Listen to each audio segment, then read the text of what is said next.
বিসমিল্লাহির রহমানির রহিম। সুধী দর্শক, আসসালামু আলাইকুম। আপনাদের সামনে আজকে আরেকটি নতুন ভিডিও নিয়ে উপস্থিত হয়েছি।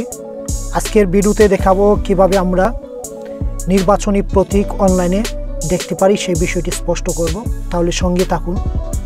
মূল ভিডিওতে যাওয়ার আগে যারা এখন আমার চ্যানেলটি সাবস্ক্রাইব করে নাই, প্লিজ সাবস্ক্রাইব মাই চ্যানেল এবং পাশে থাকা বেল আইকনটি অবশ্যই বাজিয়ে দিবেন। তাহলে আপনি আমার প্রতিদিনের ভিডিওর আপডেট নোটিফিকেশন সবার আগে পেয়ে যাবেন। আর যারা already subscriber, thank you so much. তাহলে চলুন শুরু করি আজকের এই নতুন ভিডিওটি।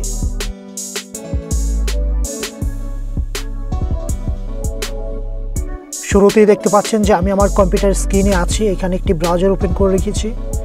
আপনি আপনার পছন্দ মতে যে কোনো একটি ব্রাউজার ওপেন করে রাখতে পারেন।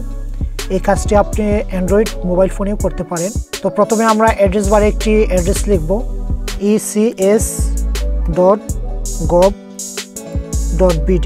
দেখতে পাচ্ছেন ecs.gov.bd লিখার পর আমরা কিবোর্ড থেকে এন্টার প্রেস করব।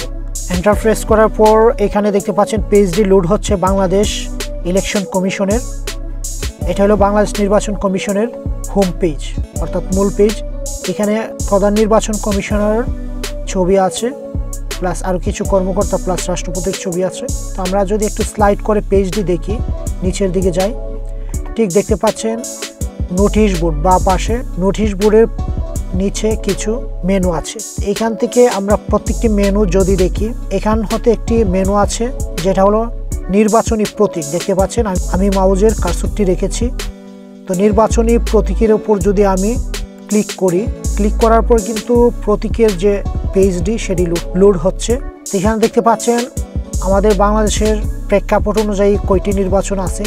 স্থানীয় সরকার অর্থাৎ ইউপি নির্বাচন, যেটা আমরা ইউনিয়ন পরিষদ নির্বাচন বলি। তারপর স্থানীয় সরকার পৌরসভা নির্বাচন, স্থানীয় সরকার উপজেলা পরিষদ নির্বাচন, স্থানীয় সরকার জেলা পরিষদ নির্বাচন, স্থানীয় সরকার সিটি কর্পোরেশন নির্বাচন, স্থানীয় সংসদ নির্বাচন, প্রতীকসমূহ, জাতীয় ও স্থানীয় পর্যায়ে বিভিন্ন নির্বাচনের বিধিমালা সংশোধন, প্রতীক সংক্রান্ত গেজেট। তো দেখতে পাচ্ছেন প্রথমটি হলো গেজেট সংক্রান্ত সবকিছু আছে এখানে। এখানে ক্লিক করলে আমরা গেজেট পেয়ে যাব।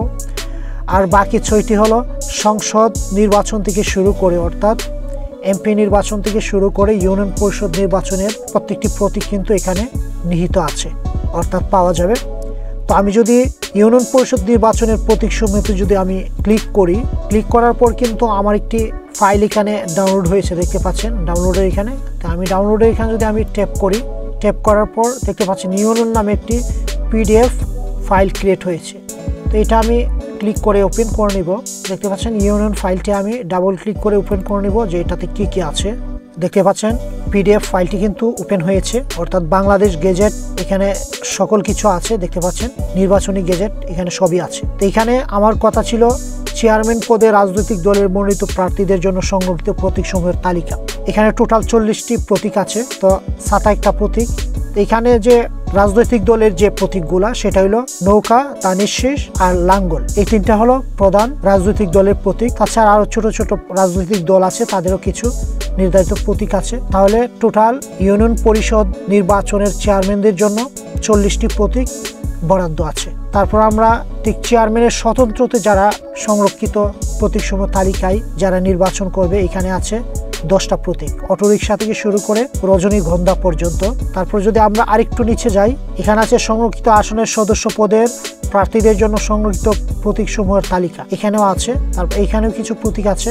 এই যে প্রতীকগুলা সবগুলাই কিন্তু ইউনিয়ন পরিষদের মেম্বার প্লাস চেয়ারম্যান প্রার্থীদের জন্য সংরক্ষিত প্রতীক। তাহলে আপনারা কিন্তু এরকম ভাবে ইজিলি মানে কি কি প্রতীক আছে স্থানীয় সরকার নির্বাচন সমূহের প্রতীকগুলো আপনারা ইজিলি এখান থেকে বের করে দেখতে পারেন। আশা করি ভিডিওটি বর্তমান সিচুয়েশনে আপনার উপকার আসবে। যদি ভিডিওটি উপকারে আসে অবশ্যই চ্যানেলটি সাবস্ক্রাইব করে সঙ্গে থাকবেন। আবারও কথা হবে নতুন কোনো ভিডিওতে আপনাদের সাথে।